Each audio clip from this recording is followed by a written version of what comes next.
dalam mendukung pembangunan di tanah mereka. Banyak potensi luar biasa yang dimilikinya, mulai dari keunikan budaya, ragam adat istiadatnya, hingga keindahan alamnya. Namun sayang, masih banyak stigma pada diri mereka dan bahkan mengecam setiap aksi masyarakat Papua tanpa mendengar langsung dan tanpa verifikasi. Kali ini, saya Putri Nere akan mengajak Anda menjelajah Papua untuk melawan stigma di obrolan menarik dalam Meet the Nations.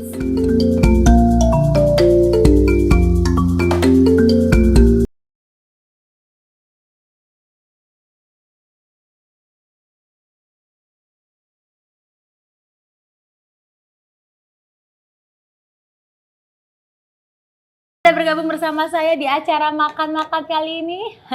Bukan makan-makan tentunya ya, tapi memang ini makan-makan tapi dibalut dengan obrolan yang menarik di Meet the Nations. Saya sudah ditemani juga oleh Ibu Ruka Sombolonggini. Beliau adalah Sekretaris Jenderal dari Aliansi Masyarakat Adat Nusantara. Ibu Ruka, bagaimana kabarnya?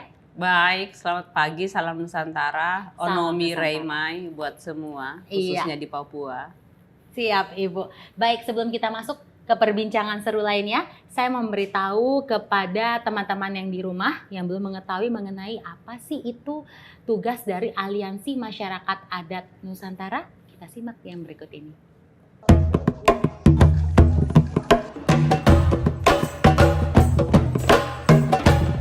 Sejak didirikan pada tanggal 17 Maret 1999, Aliansi Masyarakat Adat Nusantara atau AMAN tetap konsisten untuk memperjuangkan hak-hak masyarakat adat beserta wilayah adatnya di Indonesia. AMAN beranggotakan 2.373 komunitas masyarakat adat yang menyebar di seluruh pelosok Nusantara dengan populasi sekitar 18 juta jiwa warga komunitas masyarakat adat. Kita mudah-mudahan bisa menjadi gerbang bagi AMAN dan seluruh masyarakat adat di Indonesia untuk sungguh-sungguh mewujudkan masyarakat adat dan bangsa Indonesia yang berdaulat secara politik, mandiri secara ekonomi, dan bermartabat secara budaya. Ibu, sekarang kita masuk ke pembahasan pertama mengenai Papua dan masyarakat adatnya ya Ibu ya. Papua dengan keunikan dari budaya dan juga karakter ini seringkali kita dengar tanah yang kaya dengan keindahan alamnya, dengan ragam adat istiadatnya juga ya Ibu ya. Nama Papua ini sering sekali menjadi perbincangan sana-sini dari zaman kemerdekaan hingga saat ini ya Ibu ya. Nah, dari kacamata Ibu Ruka, Papua ini seperti apa? Papua itu kalau dari kacamata saya harus saya bercerita dari kecil saya Papua itu ya negerinya orang berkulit hitam dan berambut keriting. Itu sampai saya kemudian berkenalan dengan AMAN, bekerja di AMAN dan mulai mengenal Papua. Papua dulunya itu seperti misterius ya.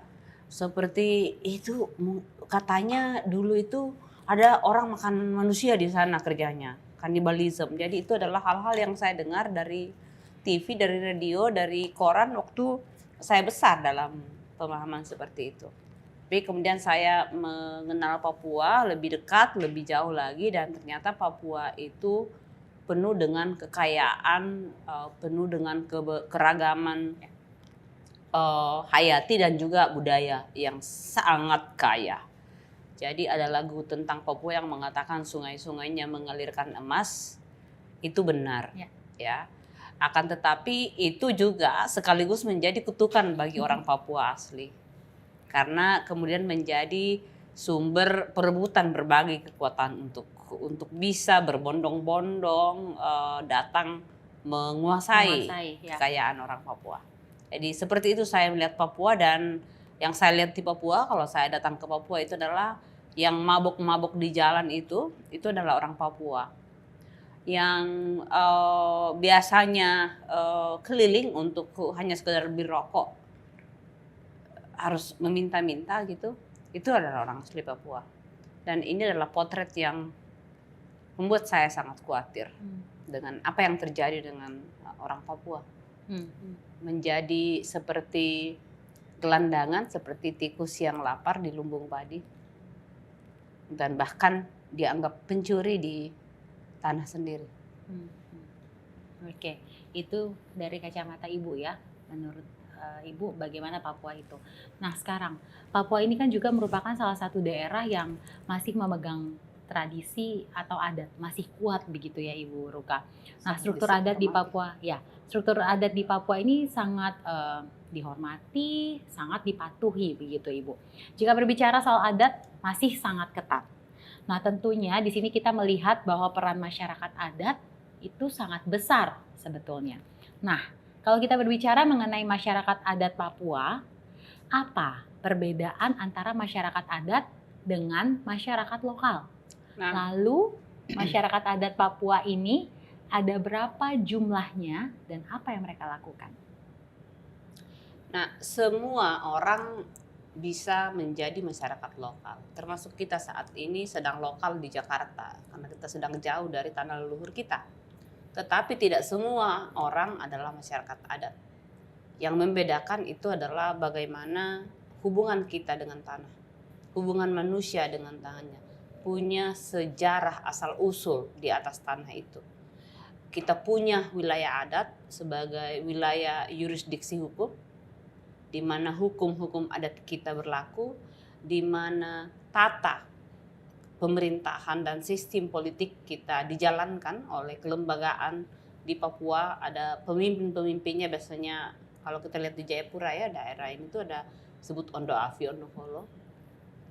Tanah di mana ada sistem nilai, di mana ada sistem pengetahuan kita mengelola sumber daya untuk kehidupan bersama-sama.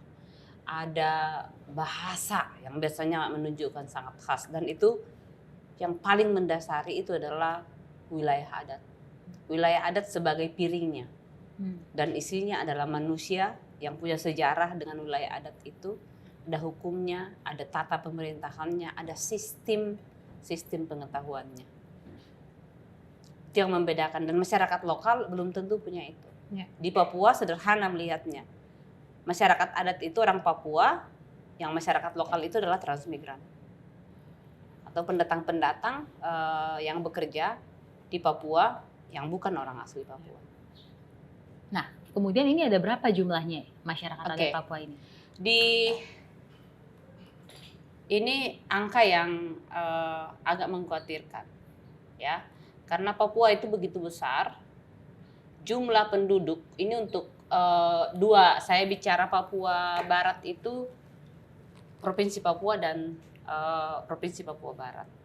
Provinsi Papua itu menurut data jumlah penduduknya 4,3 juta hektar, 3 juta penduduk. Akan tetapi orang asli Papua itu hanya 2,3 juta. Ya, jadi berimbang nih, agak ketat nih perimbangannya, hampir 50-50.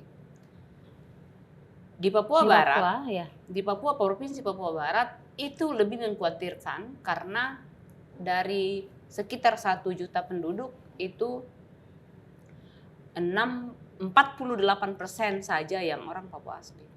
Jadi sudah lebih banyak pendatang di Provinsi Papua Barat dibanding dengan orang asli Papua. Dan ini adalah situasi yang tidak baik-baik saja.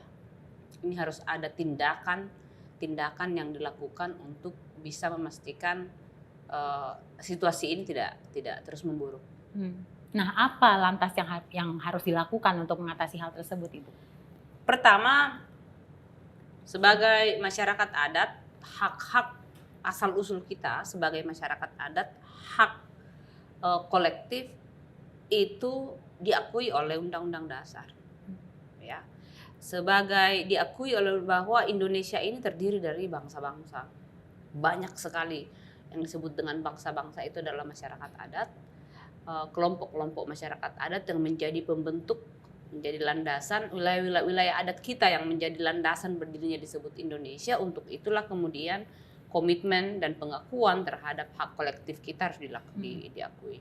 Nah, berdasarkan ini maka perlu ada aturan yang secara khusus mengatur bagaimana pemenuhan hak itu, bagaimana perlindungan hak itu, dan bagaimana pemajuan hak. Nah, di dalam kasus orang Papua ada yang namanya otonomi khusus, sehingga mestinya perangkat-perangkat hukum yang ada sekarang, kebijakan yang ada sekarang itu harus memastikan ada langkah-langkah afirmasi untuk membuat penduduk asli Papua itu bisa menjadi tuan di tanahnya sendiri, menjadi ikut berpartisipasi secara penuh di dalam pembangunan di Papua.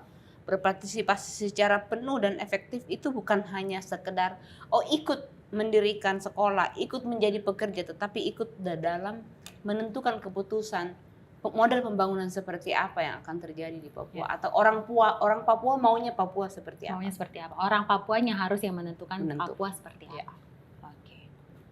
Oke, Ibu. Nah, kemudian masyarakat adat ini adalah mereka yang mempertahankan nilai dan juga termasuk menjaga wilayah adatnya ya, Ibu ya. Terlebih Papua memiliki keanekaragaman adat budaya yang terbagi atas 7 wilayah adat besar. Apa yang dimaksud dengan wilayah adat, Ibu? Dan apa saja aspek di dalam wilayah adat ini dan bagaimana pengelompokan suku-suku di wilayah adat ini? Ya, jadi ada metode yang sederhana untuk bisa menjelaskan apa itu masyarakat adat dan wilayah adatnya. Itu biasanya bisa dilakukan dengan melakukan pemetaan partisipatif. Jadi kita bicara wilayah adat itu adalah wilayah yang memang sudah diklaim dan dikuasai secara turun-temurun. Dan biasanya itu adalah ada batas-batas. Kalau di dalam dunia modern kita mengenal boundaries, ya batas-batas, ya. Jelas batasnya. Batas antara Depok dan Jakarta jelas gitu, ada titiknya. Tetapi di wilayah adat ada tempat di mana biasanya boundaries itu tidak ada, yang dikelola bersama-sama oleh beberapa komunitas masyarakat adat. Nah, menjadi penting bahwa klaim kita atas wilayah adat kita itu harus berdasarkan sejarah asal-usul. Jadi klaim atas wilayah adat itu baru sah ketika kita bisa menceritakan sejarahnya. Jadi ada sejarah asal-usul dari manusia itu. Itu elemen pertama, sejarah asal-usul. Itulah yang akan menjadi validasi untuk klaim atas wilayah adat. Kemudian ada sistem pengaturannya, ada hukum adatnya, ada lembaga yang mengatur, ada pimpinan-pimpinan yang melakukan yang mengatur penyelenggaraan kehidupan, ada sistem pengetahuan, ada sistem nilai di dalamnya, ada termasuk misalnya sistem pangan. Sistem pangan itu bisa khas dan berbeda di masyarakat adat. Nah, sistem ini tidak mesti seragam, Putri. Ya. Di Lapago dan Mipago bisa berbeda dengan yang di Mamta atau di Saireri, ya, di Domberai, ya. Jadi bahkan dari pengecekan di pemetaan wilayah adat yang terjadi di Mamta itu ternyata bahkan dalam satu komunitas bisa berbeda, gitu. Ada yang memang kendalinya gitu, sistem pranata adatnya itu sama, hukum adatnya sama, tapi model pengurusannya berbeda, ya, strukturnya bisa berbeda. Ada yang hanya boleh laki-laki, tapi ada juga yang boleh perempuan, ada juga yang hanya boleh perempuan, yang menjadi punya otoritas, punya kuasa untuk menentukan sesuatu atas nama komunitas. Dan saya pernah menyaksikan itu di mana yang hadir untuk menyepakati peta wilayah adat, batas wilayah antara dua komunitas, ternyata itu perempuan. Oke. Dan ini yang menurut saya perlu diketahui, khusus untuk Papua, perlu diketahui oleh orang lain di luar Papua, karena banyak yang menganggap bahwa di Papua itu perempuan tuh sangat tertekan, diinjak-injak oleh, jadi masyarakat adat di Papua itu seolah-olah memang disiksa itu perempuannya. Nah, hal-hal seperti ini yang perlu diketahui oleh publik, bahwa ada aturan-aturan, ada tata yang di Papua yang menunjukkan perbedaan peran sebagai perempuan dan laki-laki memang ada, tetapi peran-peran yang politis, yang pemimpin itu juga diserahkan kepada perempuan, dan sangat harus datang ke Papua untuk bisa mengenali itu. termasuk dari cara duduk ketika makan ya. Itu semua ada alasannya kenapa berbeda cara duduk laki-laki dan perempuan. Cara duduk perempuan yang sudah menikah dan yang belum menikah. Kemudian termasuk bentuk perahunya. Perahu laki-laki dengan perahu perempuan berbeda. Karena fungsinya berbeda. Ya, karena perannya berbeda dalam struktur dalam relasi dan pembagian kerja itu memang berbeda. Jadi mengenali relasi laki-laki perempuan yang biasanya disebut dengan relasi gender di Papua itu harus di situ untuk bisa melihatnya secara lebih jelas. Nah, kemudian Ibu Ruka, sebenarnya apa sih yang harus masyarakat luar tahu mengenai masyarakat adat Papua itu sebetulnya apa, bagaimana? Berhenti nonton TV pertama, berhenti baca koran, berhenti medsos yang dikit-dikit KKB sekarang kan disebutkan KKB gitu. Rasa meletakkan orang Papua sebagai saudara itu belum sampai ke arah itu ya. Jadi orang Papua masih dianggap sebagai orang lain. Padahal dia makan dari situ ya. Jadi termasuk saudara-saudara saya orang Toraja banyak gitu ya. Banyak yang orang Papua begini, orang Papua begitu. Saya bilang, kau makan dari tanah itu, bisa-bisanya kau kasih begitu orang Papua. Jadi memang masih banyak sekali stigma-stigma buruk yang dilekatkan oleh orang lain dengan tujuan penguasaan yang kemudian diamini dan terus digunakan dan diteguhkan oleh masyarakat Indonesia yang lain. Dan menurut saya ini yang harus dihentikan. Orang-orang dari luar Papua harus bisa membuka pikiran untuk bisa melihat orang Papua sebagai saudara. Ya. Orang Papua sebagai saudara, sebagai kita semua ini bersaudara, baik masyarakat adat maupun bukan, ya sepanjang kamu orang Indonesia gitu, kita semua adalah saudara. Jembatan komunikasi budaya, antar budaya harus mulai dibangun, karena itu yang tidak ada sampai saat ini. Itu yang harus dibangun untuk bisa saling mengenali, untuk bisa misalnya kita kalau tidak saling kenal bisa saling benci, kan? Kamu siapa? Kau maunya apa? Gitu ya. Jadi hal-hal seperti itu yang perlu segera dibangun. Jadi harus ada komunikasi lagi ya Ibu ya supaya tidak terjadi kesalahpahaman lagi ya. Ibu Ruka. Ini piring sudah ada, sudah tersedia di depan kita ya, tapi kok makanannya masih belum kosong. ada. Masih kosong. Kayaknya kita panggil saja ya Ibu pelayan Pesan ya. makanan. Iya, pesan makanan ya. Mbak, ini makan serius sih ini atau tidak? kita makan santai tapi serius. Gimana tuh Bu? Sersan. Jadi sekarang saya akan masuk ke pembahasan kedua nih ya Ibu Ruka ya, mengenai pengelolaan wilayah adat. Berbicara soal SDA, di depan kita saat ini sudah ada papeda. Menarik sekali ya Ibu ya papeda ini ya, di mana sagu merupakan bahan makanan pokok dari masyarakat Papua. Mungkin Bu Ruka bisa menjelaskan sedikit kenapa sagu? Apa filosofi di balik papeda? Putri, sebenarnya sagu ini bukan hanya makanan orang Papua, tapi kalau dilihat dari sejarah kita, seluruh orang di Nusantara ini sebenarnya makanan aslinya sagu. Dan itu terbukti dalam dokumentasi, bahkan di salah satu relief di Candi Borobudur ada sagu. Bukan padi atau nabras yang ada di situ, tapi sagu. Nah, tapi kan kemudian lama-lama nasi mulai datang dan mendominasi, dan apalagi di zaman Soeharto nasi itu digunakan untuk dianggap sebagai makanan pokok yang menggambarkan kemajuan. Sehingga sagu sebagai makanan pokok, umbi-umbian sebagai makanan pokok itu disingkirkan. Jadi dikecilkan maknanya. Tapi sagu ini menjadi super penting karena sagu ini menjadi yang tumbuh di wilayah adat. Jadi kalau orang Papua kemudian kehilangan wilayah adatnya, kehilangan hutan-hutan sagu, itu artinya tidak akan mungkin lagi bisa makan sagu. Artinya rentan dari sisi pangan. Nah, tapi dalam makna yang lebih dalam lagi, makan sagu di Papua itu salah satu wujud dari ada hubungan relasi solidaritas kekeluargaan, kebersamaan, ada pemerataan distribusi makanan dan lihat sagu seperti ini, makan sagu ini kan komplit ya. Betul. Ada, kayaknya jadi kayak langsung keakraban begitu terjadi komplit, ya, betul. Jadi yang disebut dengan Helei Mbai Hotembai itu sebenarnya memperkuat relasi kekeluargaan, persahabatan, dan makan dari satu mangkok bersama-sama itu simbol pemersatunya.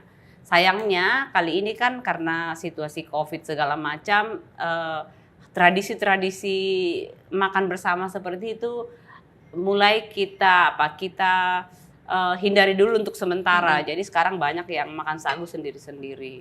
Nah, tapi sagu itu juga merupakan kekuatan ekonomi karena sepanjang masih mengolah sagu kan nggak perlu beli beras. Betul. Karena orang Papua kan tidak bisa tanam padi. Betul, hanya bisa tanam sagu. Sagu tumbuh sendiri, hanya dipanen gitu. Kemudian ikan juga, apalagi kalau di Sentani ya, di daerah Sentani banyak ikan. Rica tumbuh sendiri, sayur tumbuh sendiri. Jadi itu bagian dari bagaimana masyarakat adat sepanjang wilayah adatnya masih ada, ekosistem keberagaman wilayah adatnya masih ada, seluruh jenis makanan masih dari wilayah adat. Bayangkan kalau sekali makan itu bisa berapa ratus ribu itu kalau dibandingkan kalau makan restoran seperti ini kan. Artinya nilai ekonominya, nilai uangnya pun sebenarnya besar sekali. Cuma kita masyarakat adat kan tidak pernah diajak untuk hitung-hitung uang bahwa sebenarnya harga makanan kita sehari-hari itu besar sekali. Lebih jauh bahkan lebih kaya kita di kampung daripada orang-orang pegawai negeri biasa yang di kota. Sebetulnya Ibu Ruka ya. Oke, tadi kan Ibu Ruka ada menyebutkan mengenai tradisi Helei Mbai Hotembai. Tradisi ini kan merupakan wujud praktik masyarakat adat yang berkelanjutan ya Ibu ya. Kemudian di mana mereka turut berupaya untuk menjaga kearifan lokal. Nah, bagaimana menurut Ibu tentang peran masyarakat adat dalam melestarikan makanan? Itu tadi, makanan itu dia hanyalah wujud ya, wujud dari sebuah kebudayaan, sebuah budaya masyarakat adat. Dalam makanan itu kalau kita lihat misalnya Helei Mbai Hotembai itu bukan hanya sekedar makanan, tapi makanan menjadi pemersatu sehingga kalau ada kesulitan-kesulitan maka satu kampung akan bergerak bersama. Gotong royong akan terus berjalan. Ketika ada masalah akan mampu kita bermusyawarah karena terus diikat oleh makan sagu bersama-sama itu. Jadi itu menjadi super penting. Di dalam tahun ini ya, tahun tentang pengetahuan masyarakat adat khususnya perempuan, itu juga memastikan bahwa relasi kuasa di kampung itu tidak diambil dari perempuan, tidak meminggirkan ke perempuan karena urusan pangan, khususnya pengetahuan tentang pangan biasanya itu urusannya perempuan. Nah, kalau kemudian semuanya diganti dengan yang harus dibeli dari pasar, maka disitulah relasi kekuasaan antara perempuan dengan tua-tua adat, perempuan dengan laki-laki itu menjadi rusak. Disitulah banyak terjadi kekerasan di dalam keluarga dan di dalam kampung terhadap perempuan karena perempuan sudah tidak punya nilai lagi karena nggak mampu lagi menyediakan makanan-makanan tradisional. Tadi itu karena bagaimana mampu menyiapkan kalau tanahnya sudah menjadi sawit atau tanahnya sudah menjadi tambang atau sudah dipindah karena sudah menjadi sawah-sawah untuk transmigrasi. Oke. Begitu jadi Ibu ya. Oke. Ini semakin menarik, tapi kayaknya saya akan lanjut mengenai stigma yang sampai saat ini masih melekat ya Ibu pada diri masyarakat Papua. Seringkali kita mendengar berita gerakan dari masyarakat Papua ya Ibu ya, yang mengakibatkan bentrokan sana sini. Labeling pun terjadi, ya kan? Yang katanya orang Papua itu pendek sumbu. Itu sudah sumbu pendek. Sumbu pendek. Cepat tersulut emosi itu. Kita bilang sumbu pendek. Kemudian selalu melakukan tindakan kekerasan. Terus masih banyak lagi lah stigma-stigma yang lain begitu ya Ibu ya. Labeling ini menjadi dasar bagi publik, bagi masyarakat yang lain di luar Papua untuk mengecam setiap aksi masyarakat Papua tanpa mendengar langsung, tanpa juga verifikasi. Nah, sebenarnya Ibu, dalam melihat atau memahami masyarakat Papua ini, kita harus memakai kacamata siapa sebenarnya? Ya, melihat orang Papua ya harus supaya kita adil harus dari kacamata orang Papua. Jadi meletakkan diri, meletakkan kaki dalam sepatu orang Papua. Bisa kebayang jika seluruh orang-orang yang ada di Papua saat ini yang bukan orang asli Papua mengalami hal yang sama di kampungnya. Ada persoalan besar ketika stigma gitu dijadikan alat untuk mengalihkan perhatian dari mencari akar masalah yang sesungguhnya. Ya. Akar masalah yang terjadi di Papua itu bukan hanya dialami oleh orang Papua, tapi itu adalah khas yang terjadi di mana masyarakat adat berhadap-hadapan dengan perampasan wilayah adat dan sumber daya yang biasanya itu menggunakan alat kekuasaan negara dan keamanan. Masyarakat adat di framing pertama di stigma terkebelakang, tidak mampu mampu berpartisipasi dalam pembangunan, dianggap malas, tapi kalau ada apa-apa cepat marah, di frame sebagai tukang palak. Dan ada yang lebih dahsyat lagi adalah kita dianggap sebagai mengklaim wilayah yang begitu besar, tetapi jumlah penduduknya kecil sekali. Nah itu yang menjadi sebenarnya ini adalah alat yang digunakan untuk melegitimasi perampasan wilayah adat, untuk melegitimasi tanah-tanah orang Papua yang dianggap masih kosong. Jadi tanah Papua itu dianggap sebagai tanah yang kosong terlantar sehingga perlu didatangkan orang-orang dari luar tanpa duduk bersama-sama dengan orang Papua dan bertanya kira-kira orang Papua maunya apa sih. Satu yang tidak pernah menjadi perbincangan di publik atau tidak pernah menjadi bagian dalam mempertimbangkan pembangunan di Papua adalah bagaimana langkah-langkah afirmasi untuk orang-orang Papua. Ya, ada hak kesulungan orang Papua sebagai pemilik sah pemilik awal dari tanah Papua sehingga mereka yang harus didahulukan. Ibu tahan dulu sambil kita makan boleh? Oh boleh. Karena nih kayaknya makin seru. Jadi makan biar makin seru lagi. Kita bahas toh. Kita makan ini ikan kuah kuning. Ikan kuah kuning. Nah jadi kalau mau makan papeda itu kuah kuningnya dulu yang kita siram toh Ibu. Iya biar papedanya tidak lengket. Biar papedanya tidak lengket. Persis. Iya. Silakan Ibu. Ini yang di Zoom ya tidak bergabung ya. Yang di Zoom Bapak Sadrak maaf. Ini ikan apa ya? Ikan kakap. Kayaknya kakap merah betul. Bukan gabus. Bukan gabus. Oh ini kalau ikan dari ada sentani jamur, mujair ya. Ada gabus dan mujair. Ya. Nah ini, kalau di kampung saya kapurung, itu beda, bukan? kapurung. Ya. Karena di kampung saya itu sudah harus dibikin kecil-kecil, dicampur semua dan diletakkan di dalam dalam satu mangkok besar, baskom besar baru disendok rame-rame. Dan bentuknya sudah bulat-bulat kecil begitu. Iya, itu saya sudah. belum pernah coba sih, Ibu. Mungkin next ya saya bisa coba ya. Ya, saya jago, saya bisa buatkan. Abdi juga. Ya, kami yang ada di rumah Aman itu rata-rata sudah jago membuat makanan-makanan tradisional seperti ini. Nah, kalau kami ekstra pedas. Biasanya dan kalau kurang pedas biasanya yang masak bilang colok di mata pasti pedas. Aduh, kasihan. Ya itu sudah. Itu sudah. Oke Ibu, berarti bisa lanjut yang tadi sambil kita makan. Tadi sudah sampai mana berarti? Tadi sudah sampai stigma kan terhadap orang Papua. Tadi itu saya bicara tentang hak kesulungan orang Papua, hak sebagai orang yang memiliki tanah itu dan seluruh sumber daya di dalamnya dari awal sebelum siapapun hadir di situ. Nah, kalau di dalam standar hak asasi manusia yang berlaku universal itu disebut sebagai sepanjang yang bisa diingat dalam sejarah. Dan sejarah itu mengingatkan kita bahwa pemilik pertama dari Papua ya orang asli Papua itu. Yes. Sehingga Tuan tanah. mendahulukan orang Papua itu bagian dari pertama penghormatan sejarah terhadap orang Papua dan penghormatan penghargaan terhadap pemilik kolektif yang awal dari tanah Papua itu. Itulah kenapa orang Papua perlu didahulukan dalam seluruh aspek pembangunan di Papua, termasuk suaranya didengar mau apa. Ya, betul.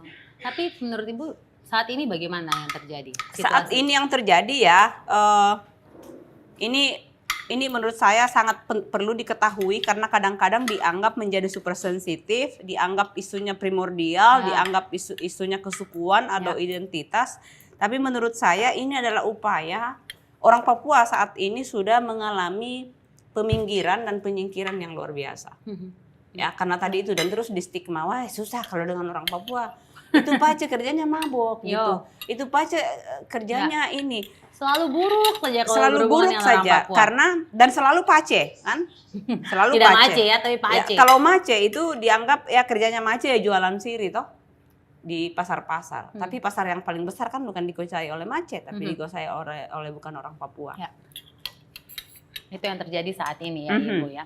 Okay. Nah, yang terjadi adalah karena disingkirkan terus gitu, karena distigma terus sehingga ketidakpuasan itu atau diskonten itu tidak pernah berusaha dicari akar persoalannya. Tidak pernah duduk bersama dengan orang Papua dan jangan salah, temuan Komnas HAM menunjukkan bahwa di mana ada aktivitas perusahaan yang besar itu tinggi sekali kasus kekerasan dalam keluarga, kasus alkoholisme dan obat-obatan dan kasus HIV.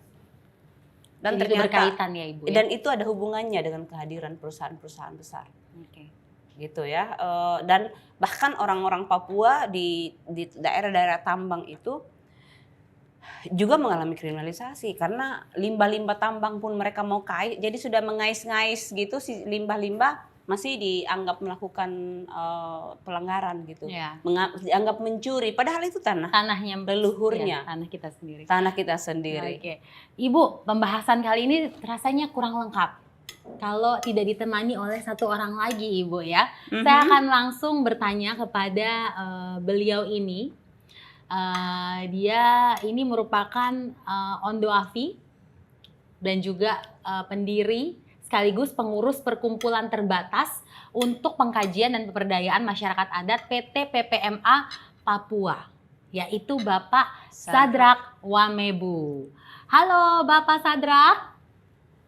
Saya boleh tambah sedikit Kak? Boleh.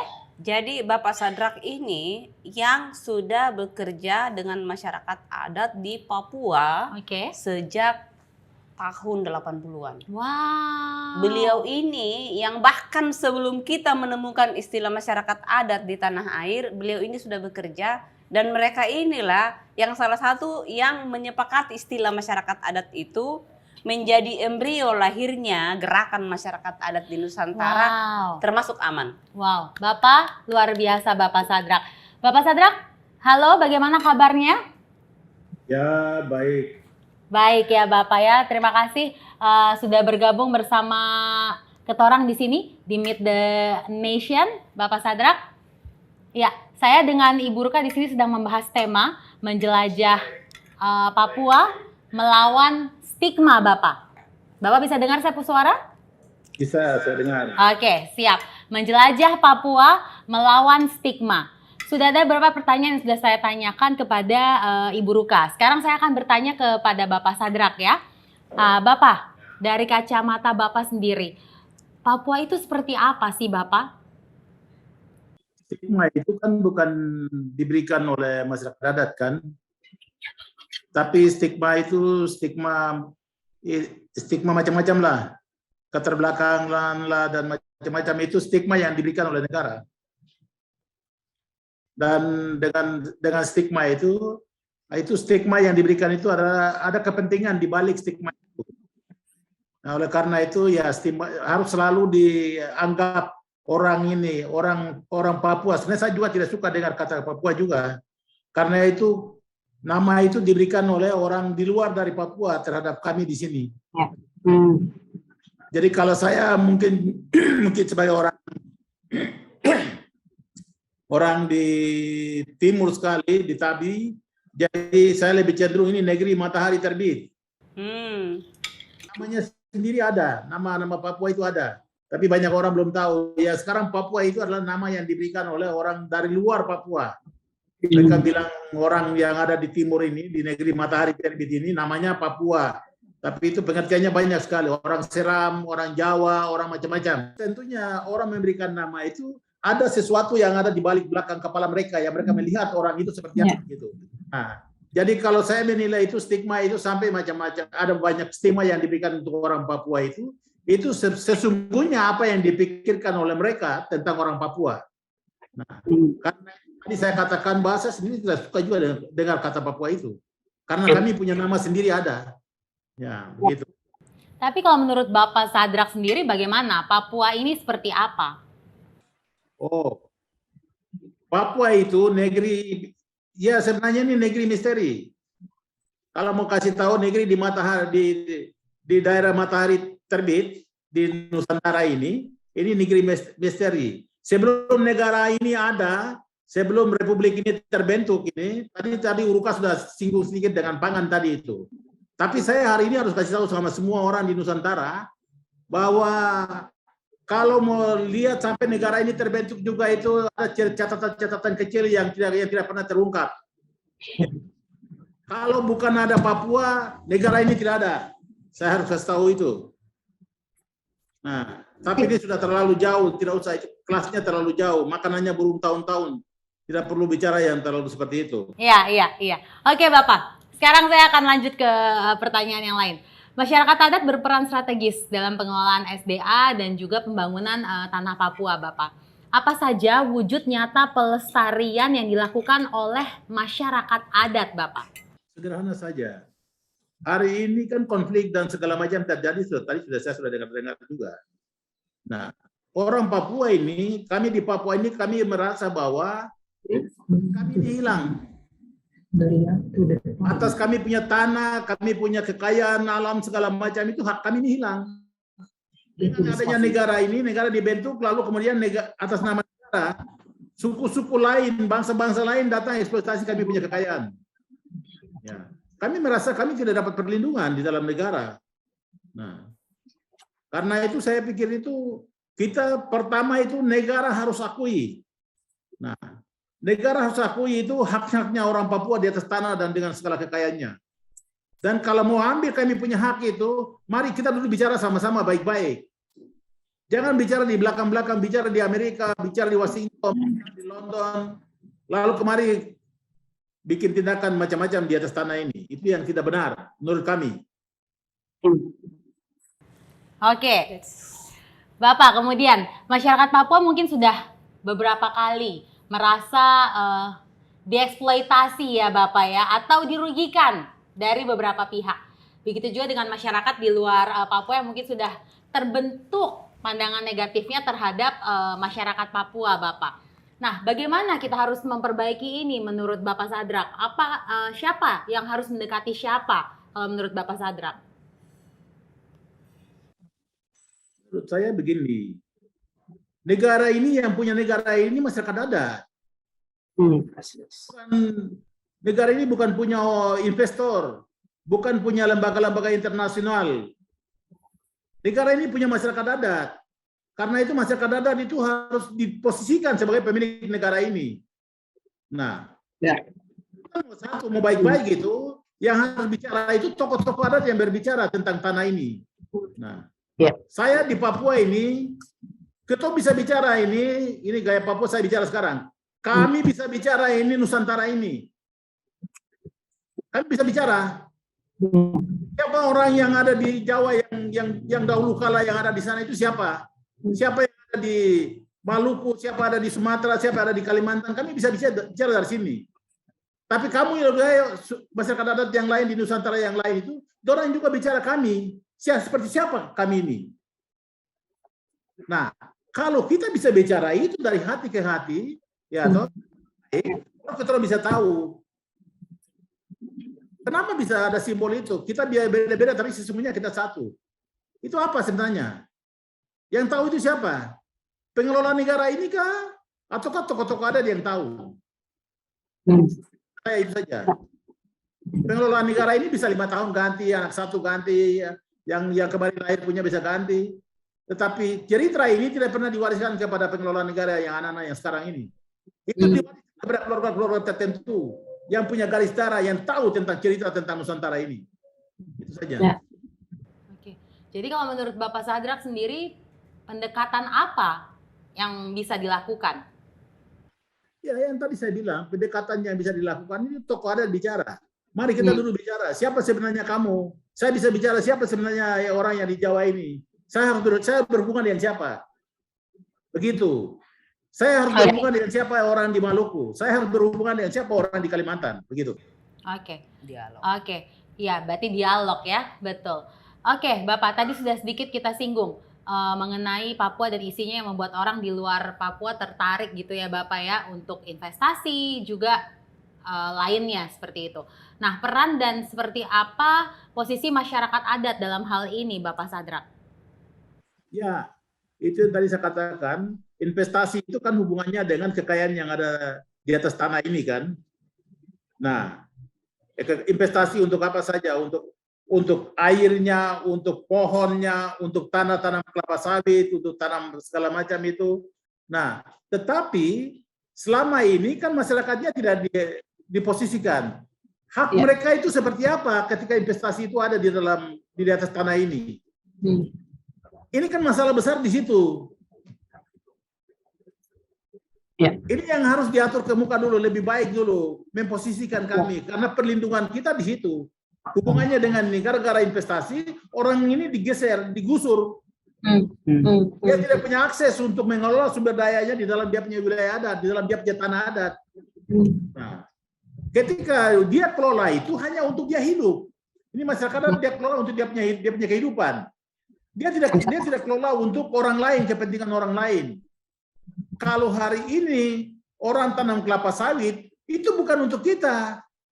Itu untuk kelapa sawit itu dikirim untuk kasih makan orang di Cina, orang di Amerika, jual ke sana, lalu kemudian uangnya dipakai oleh investor, investasi, pengusaha-pengusaha yang orang perorangan di dalam republik ini. Terus kami yang lain, yang punya negeri ini, yang punya tanah ini dapat apa? Kesepakatan ini seperti apa yang harus dibuat oleh negara ini? Ya. Nah, itu saya harus juga bentuknya dalam bentuk pertanyaan, tetapi ya itu yang membuka untuk orang berpikir. Oke, Ibu Ruka mau menambahkan? Ya, yang disampaikan tadi itu yang juga saya sebutkan sebagai hak asli orang Papua, hak kesulungan orang Papua. Itu kan diakui oleh Undang-Undang Dasar 45. Ya, negara ini berdiri mengakui bahwa ada para pendahulu, yaitu tadi masyarakat adat, sehingga yang disebutkan oleh Bapak Sadrak sebagai pemilik negara ini adalah masyarakat adat. Karena waktu Indonesia berdiri kan tidak bawa tanah dari langit toh. Nah, yang terjadi dengan situasi Papua, situasi masyarakat adat saat ini itu yang banyak kemudian menimbulkan perlawanan karena memang sejak Indonesia berdiri ini tidak pernah ada aturan yang membuat bagaimana negara dengan masyarakat adat itu merencanakan pembangunan. Ya, tidak ada pengakuan terhadap masyarakat adat. Yang terjadi adalah justru berbagai undang-undang yang lahir itu justru melegalisasi seluruh perampasan wilayah adat. Jadi perampasan seluruh wilayah di Papua itu sah secara hukum, tetapi tidak absah, tidak punya legitimasi karena sebenarnya bertentangan dengan cita-cita pendirian negara ini, bertentangan dengan Undang-Undang Dasar 45. Nah, inilah yang harus segera diluruskan sehingga seluruh peraturan-peraturan, seluruh tatanan pengaturan Papua bukan hanya tentang sumber daya alamnya tapi tentang juga manusianya, itu harus di restart dulu semua dengan meletakkan orang Papua sebagai subjeknya, sebagai pelakunya. Dan untuk Papua itu kan ada kewenangan dari Perdasus, ya, untuk bisa mengatur diri sendiri, dan itu diakui juga oleh standar hukum internasional, di mana pemerintah menjadi bagian dari penandatangan dari perjanjian-perjanjian itu.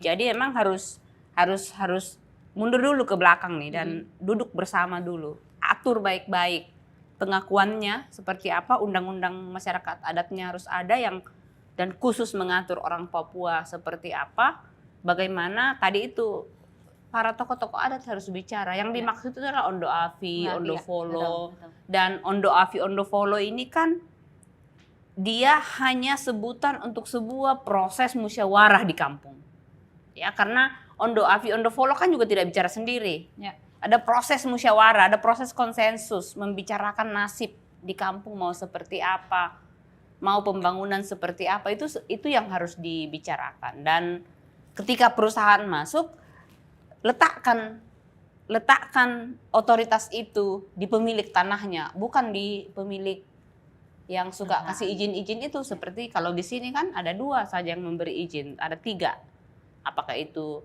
KLHK? Apakah itu BPN atau Minerba pertambangan? Oke, Ibu Urka.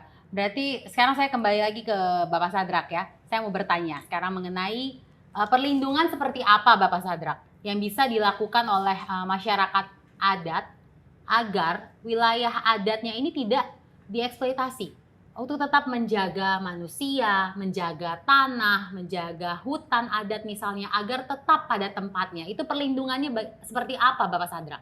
Iya, jadi saya pikir kalau masalah soal perlindungan tadi itu, kalau untuk masyarakat sendiri, ya mereka lakukan, mereka musyawarah, mereka putuskan satu kawasan mereka itu untuk dikelola, untuk kepentingan mereka itu seperti apa. Nah itu kan sekarang ini juga masih dilakukan juga. Nah, prinsipnya tadi itu bahwa mereka tidak berbicara tentang individualistis itu. Mereka yang bicara tentang kepentingan bersama. Satu komunitas itu bagaimana hak hidup mereka bersama. Karena itu ada keterkaitannya hubungan-hubungan kekeluargaan segalanya. Jadi tidak ada satu orang pun yang punya hak pribadi sendiri, tidak ada. Saya pikir kita dasarnya di Papua yang namanya kita bicara adat itu adalah hak kebersamaan mereka. Nah, itu juga bisa diwujudkan dalam bentuk simbol-simbol apa juga yang sedang terjadi. Jadi bisa dilakukan. Nah, mereka melindungi kawasan hutannya, kawasan tanahnya, bahwa ini tanah ini kita pakai untuk kita punya kepentingan ini. Nah, tapi kadangkala di Jakarta itu sudah bikin kesepakatan satu kawasan tanpa memperhitungkan itu di dalamnya ada kampung-kampung, itu sudah keluarkan keputusan semacam izin sudah dikasih ke satu perusahaan gitu. Untuk jadikan kelapa sawit, jadikan ya untuk kawasan tambang seperti itu. Jadi seakan-akan bahwa apa-apa. Nah, ada pendatang baru yang namanya negara, dia datang, dia menguasai semua barang yang punya kami. Oke, sekarang kita beralih lagi, Ibu, ya, dan Bapak Sadrak ke pertanyaan selanjutnya. Saya akan bertanya kali ini kepada kedua narasumber mengenai aksi separatisme Papua. Oke, masyarakat ini kan menarasikan aksi separatisme ini sebagai aksi Papua untuk memisahkan diri dari Indonesia. Bagaimana menurut Bapak Sadrak terkait hal ini? Apa yang masyarakat Papua cari dan perjuangkan sebetulnya, Bapak Sadrak? Saya pikir memang itu kan stigma juga kan tadi. Sebenarnya kita tadi bicara di atas juga. Separatisme itu kan stigma juga yang diberikan oleh negara kepada orang Papua karena perlawanan terhadap hak-hak mereka yang dieksploitasi oleh negara atas nama negara oleh perusahaan-perusahaan. Perusahaan itu kan individu punya kan, orang perusahaan yang datang kemari lalu kemudian mereka eksploitasi, kita punya kekayaan di sini. Nah, kemudian karena ada pemberontakan oleh masyarakat adat, lalu kemudian itu dilabelkan sebagai aksi separatis.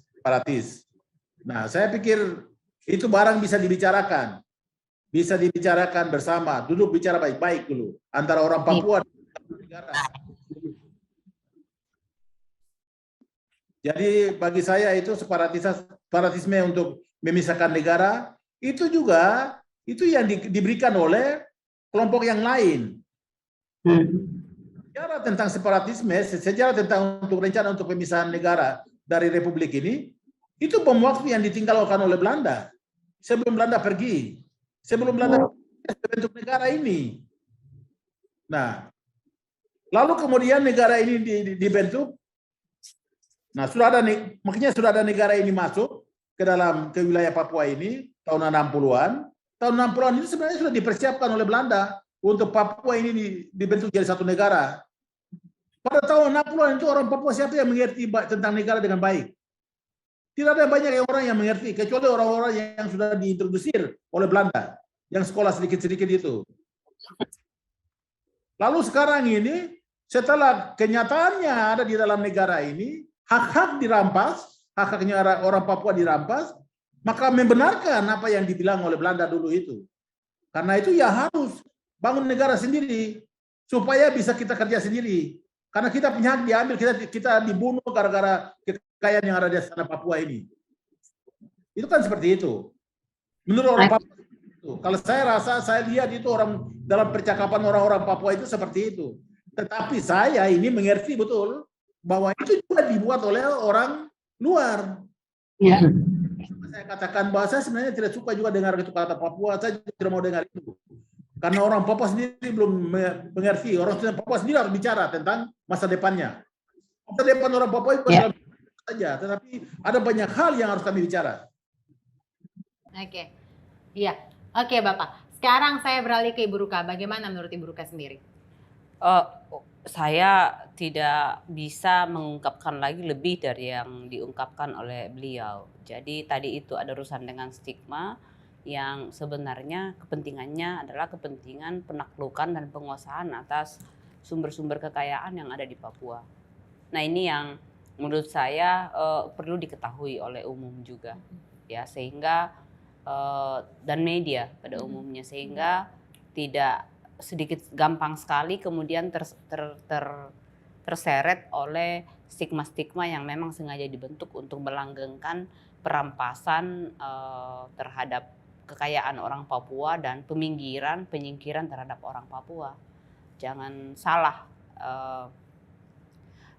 data statistik minimal yang ada saat ini menunjukkan bahwa di Papua Barat itu jumlah perbandingan antara seluruh penduduk Papua Barat dengan orang asli Papua itu 46% saja, 48% saja orang asli Papua.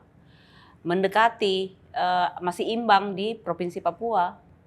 Ya, kalau di Papua Barat 48%, kalau di Provinsi Papua itu masih setengah. Jadi dari 4,3 juta penduduk di Provinsi Papua, hanya 2,3 yang orang asli Papua. Jadi angka ini sebenarnya sangat mengkhawatirkan, ya. Dan kalau upaya-upaya perlindungan yang khusus, immediate, ya, harus disegerakan dalam kondisi seperti ini, kebijakan atau kerangka hukum perlindungan untuk orang Papua itu statusnya adalah sudah harus status untuk penyelamatan, karena kalau bicara dalam ruang yang lebih global lagi, mungkin nanti itu bisa diskusikan di kesempatan yang lain. Peran masyarakat adat tadi untuk menjaga alam itu 80% kekayaan biodiversitas dunia yang ada saat ini, 80% itu karena dijaga oleh masyarakat adat, termasuk di Papua. Nah, apakah Indonesia mau berkontribusi terhadap kehilangan 80% yang tersisa saat ini? Oke. Wow, saya jadi wow, oke. Oke, Ibu. Sekarang kita bicara lagi mengenai hal kecil apa yang membuat kita masyarakat Indonesia ini bisa saling menahan diri dan juga bisa merekonstruksi pandangan tentang kesukuan agar kita bisa berjalan bersama menjaga Bhinneka Tunggal Ika ini. Menurut Bapak Sadrak ini seperti apa? Bapak Sadrak dulu, saya persilakan untuk menjawab. Saya tadi sudah katakan, kalau kita mau merajut ini kembali itu, mari kita duduk bicara sama-sama baik-baik. Yang bicara itu tokoh-tokoh adat, ya, kepada di Papua, di Maluku, Sumatera, dan lainnya. Nah, ini kita bicara yang bukan soal ya paling tidak yang tadi kita pertama sudah katakan bahwa hubungan antara suku-suku yang ada di Nusantara dengan Papua itu seperti apa? Itu kita bicara dulu. Nah, karena itu dasar daripada berpondasi daripada negara ini. Dengan demikian kita kasih tahu itu bahwa dengan demikian pengelola negara dia harus merumuskan kebijakan-kebijakan yang berpihak kepada kepentingan orang asli di Nusantara ini. Ya. Kalau kami tidak kenal tidak kenal suku-suku di Nusantara ini dalam hubungan cerita tentang penyebaran manusia di Nusantara ini, ya kalian tetap akan dianggap sebagai musuh. Sebaliknya, orang-orang di bagian pulau-pulau lain akan dianggap ini Papua sebagai musuh.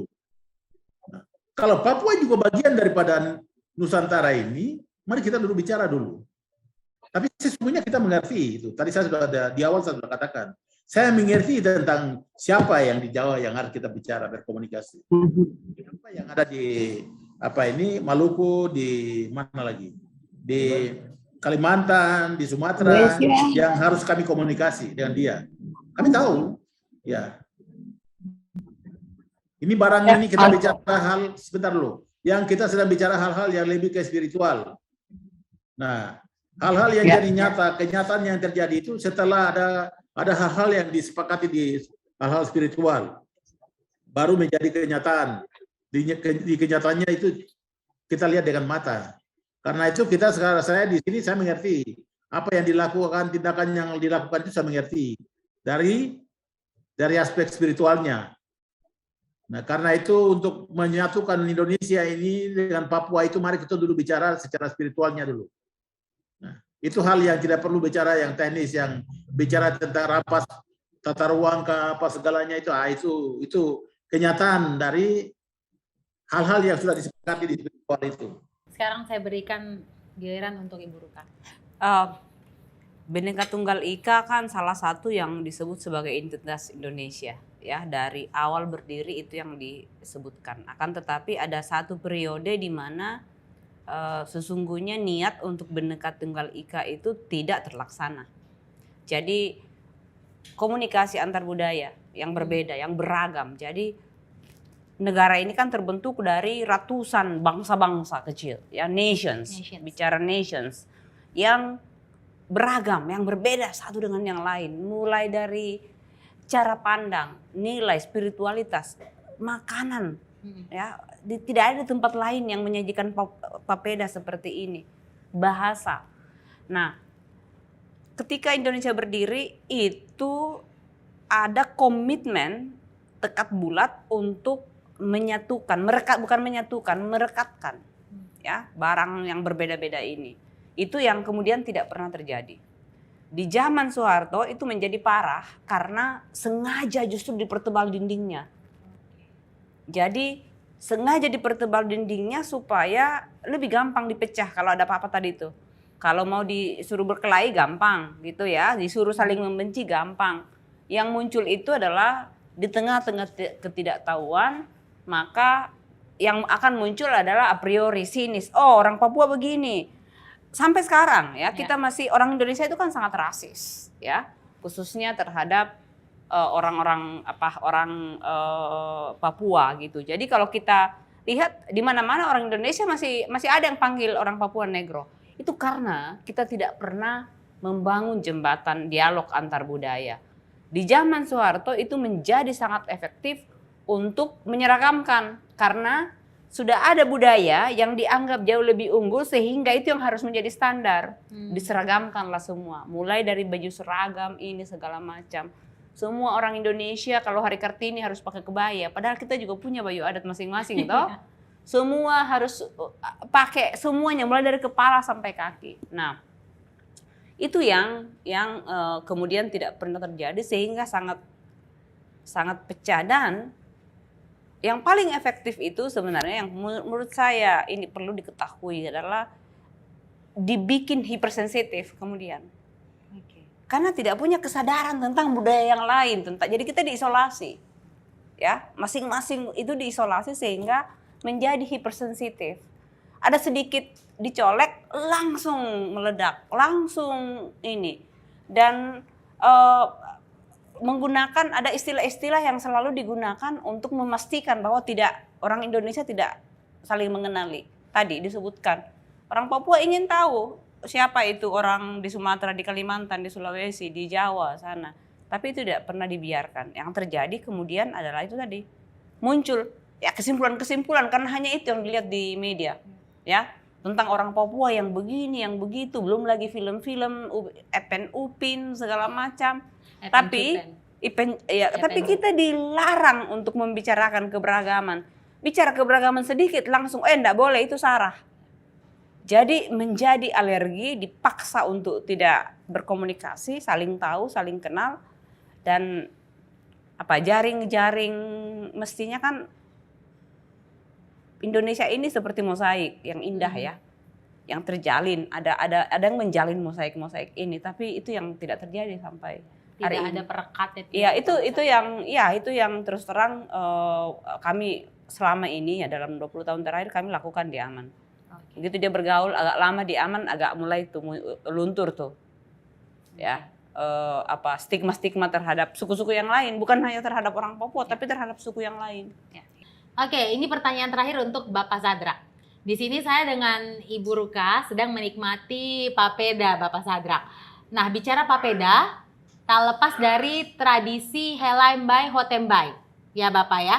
Dimana kata orang tradisi ini merupakan milik salah satu masyarakat adat di Papua yang berkaitan dengan papeda. Sebenarnya tradisi apakah ini Bapak Sadrak? Mungkin Bapak bisa jelaskan kepada kita orang semua. Ya, saya pikir itu tadi kalau diterjemahkan dia itu satu rumpun, satu kehidupan. Nah, maksudnya itu disimbolkan ke sagu itu selalu tidak sendiri. Itu ada satu pohon sagu berdiri itu ada rumpun, ada satu rumput sagu atau satu kawasan hutan sagu begitu, hutan sagu ya begitu. Jadi di dalamnya itu satu kelompok bersama.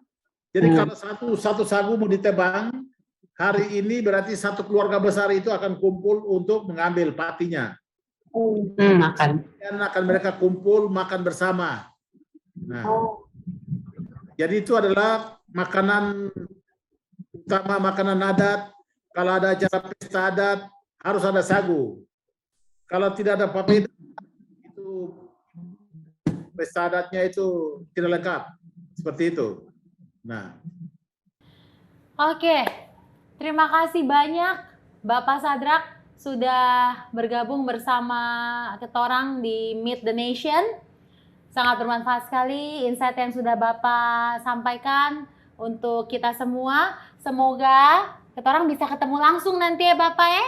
Terima kasih sudah bergabung. Bapak bisa silakan meninggalkan kita melalui Zoom tentunya. Iya, sampai berjumpa Bapak Sadrak. Terima kasih. Selamat sore. Iya. Nah Ibu, kita kan sudah selesai makan papeda. Enak sekali. Enak sekali toh. Tapi rasanya kurang lengkap ya. Kalau makan papeda tidak ditemani oleh makanan yang lain. Jadi kita akan pesan yang lain ya Ibu ya. Boleh ya? Siap.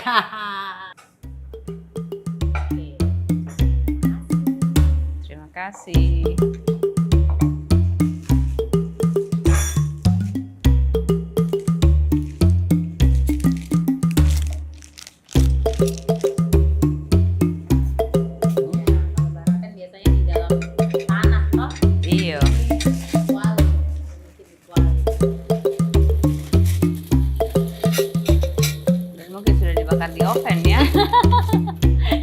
Jadi sudah dipadu-padankan modern dengan tradisional. Itu yang disebut dengan inovasi. Inovasi, betul. Dan hanya dengan inovasi lah kemudian seluruh ilmu, pengetahuan dan praktek-praktek tradisional masyarakat adat bisa bertahan. Dengan inovasi ya? Karena selalu ada inovasi. Kalau tidak mampu atau tidak terbuka untuk inovasi, maka dia akan hilang. Iya. Makanya harus inovasi jadi bisa bertahan terus. Ini bagian dari inovasi. Salah Betul. satunya supaya kita bisa makan di sini tuh. Iya, betul. Pasti rindu kampung halaman. Betul, tuh kalau pasti rindu. begini. Saya selalu kalau misalnya di Jakarta makan makanan Papua ini pasti selalu ingat kampungnya Ibu, rindu kampung halaman toh. Makanya kalau ada orang yang datang ke Jakarta, pasti selalu saya ajak untuk makan ke sini Ibu. Ibu silakan. Pengen lihat rasanya, Apakah sama? pengen coba Silakan, apakah Ibu dulu. rasanya otentik. Ini pakai daging apa? Ini pakai daging ayam Ibu. Oke. Sudah ada sayur-sayurnya lengkap, terus kemudian ubi-ubiannya juga lengkap. Iya, kita Ya. Seperti sayur labu. Ini rasanya betul-betul lagi di sana ya. seperti barapen di pegunungan ya, di pegunungan Iya. Papua. Apa tadi? Lepago dan Mepago. Mepago ya, ada 2 wilayah, 7 wilayah adat, 2 wilayah adat yang Di gunung makanan pokoknya ini, barapen. bersama dengan umbi-umbian. Iya, bersama dengan umbi-umbian. Ini makanan pokok mereka ya, dan biasanya kan bakar batu tidak setiap, barapen kan tidak setiap Tidak saat. setiap, betul. Setiap ada occasion saja, occasional. Setiap ada perayaan, betul. Perayaan atau zaman dulu habis perang, habis panen, Ya, lagi ini gitu betul, kan. betul sekali Ibu. Jadi memang setiap saya punya teman atau keluarga yang datang ke Jakarta, Ibu pasti kalau mau makan makanan Papua, saya ajak pasti selalu ke sini untuk makan ini barapen, ya. Ini barapen.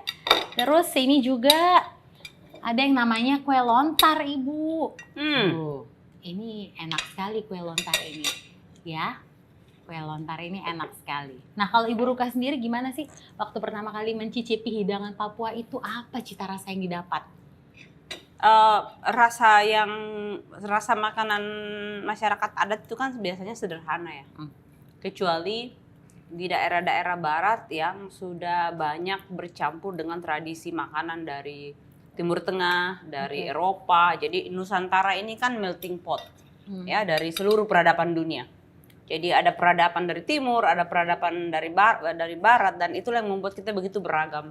Ya. Dan kalau kita lihat gelombang dari barat ke timur itu masuk gitu, peradaban-peradaban dari Timur Tengah, dari Afrika, dari ini semuanya kan awalnya masuk dari barat. Jadi dia memang lebih tebal kalau di ini. Makanya makanan-makanan seperti di barat, di Sumatera itu kan pakai santan, Ya, pakai rempah. kari, rempah segala macam, rendang.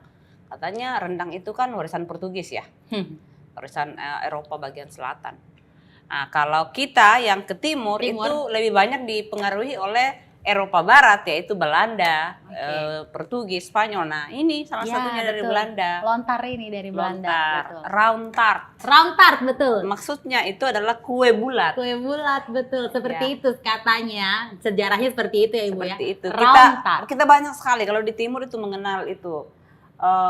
Tapi tadi itu inovasinya adalah ini barang-barang ini kan kita punya semua. Kita punya telur, kita punya tepung. Ada yang pakai santan, Ya. ada yang pakai Susu. susu Ya, gitu. ya, Kita ya. punya susu kerbau, kita punya susu ini. Jadi Inovasi. inovasi. Betul. Nah, karena dengan begitu dia akan bertahan. Tapi kita di timur itu memang rasanya jauh lebih sederhana. Ya betul, ini sederhana sekali karena bumbunya nggak banyak. Kalau barapen ada. yang asli itu malah tidak pakai bumbu. Tidak Karena pakai dari daun-daunnya itu sudah menciptakan bumbu untuk dagingnya tersendiri. Iya, dan mungkin semua tanaman mungkin pakai punya garam ya. Jadi kalau kita makan yang aslinya itu nggak berasa kalau itu Betul. nggak dikasih garam. Betul. Nah, kalau Ibu Ruka sendiri ada nggak sih dari makanan dari Indonesia yang wah gitu, yang recommended banget orang harus coba, itu apa Ibu? Kalau saya itu semua makanan itu enak dan enak sekali. Tapi untuk makanan-makanan tradisional menurut saya ada makanan-makanan khusus yang memang hanya kalau bukan orang asli itu hanya orang yang bernyali yang akan bisa makan makanan seperti itu ya. Misalnya makanan-makanan seperti ini. Orang akan melihat itu apa sih? Ya, tapi nyali itu maksudnya adalah karena makan yang seperti ini itu bukan hanya sekedar makanannya, tapi ada tradisi yang sudah diturunkan selama berapa milenium. Pertama, kemudian ada rasa yang palat kita, lidah kita kan dibangun oleh dari mana kita berasal, dibesarkan gitu. Ada banyak, kita di timur itu banyak makanan yang dimasak mengandung dengan darahnya. Nah, saudara-saudara kita yang di barat gitu, banyak tuh yang nggak bisa itu makan makanan itu. Buat saya kalau Papua, papeda itu nggak usah disebutkan lagi karena itu emas gitu ya, itu wajib makan itu. Kalau ke gunung sedikit makan ubi-ubian dan barapen. Kalau nggak barapen dan kalau nggak salah di gunung di Papua itu kan jenis umbi-umbiannya ada ribuan apa ratusan gitu. Oke. Yang itu tadi itu salah satu kekayaan masyarakat adat yang dijaga, yang tidak boleh dihilangkan hanya karena supaya lebih gampang beli nasi saja. Ya, oke. Ini memang kalau bicara masalah makanan kayaknya nggak ada habisnya ya Ibu ya. Terima kasih sudah bergabung bersama di Meet the Nation, Ibu Ruka Somboligi, dan juga tadi juga sempat berbincang bersama Bapak Sadrak Wamebu secara online ya. Dan banyak sekali informasi yang saya dapatkan hari ini. Saya berharap dengan adanya acara Meet the Nation bisa membuka wawasan kalian tentang keunikan masyarakat adat Papua dengan keberagaman adat istiadatnya dan tentu saja bisa melepaskan stigma yang melekat pada diri mereka. Jangan lupa ikuti rangkaian acara Kongres Masyarakat Adat Nusantara dan Festival Danau Sentani yang lainnya. Saya Putri Nere, sampai jumpa. Kita lanjut pesan makan lagi Bu, atau mau lanjut makan aja ya? Saya mau ini udah selesai.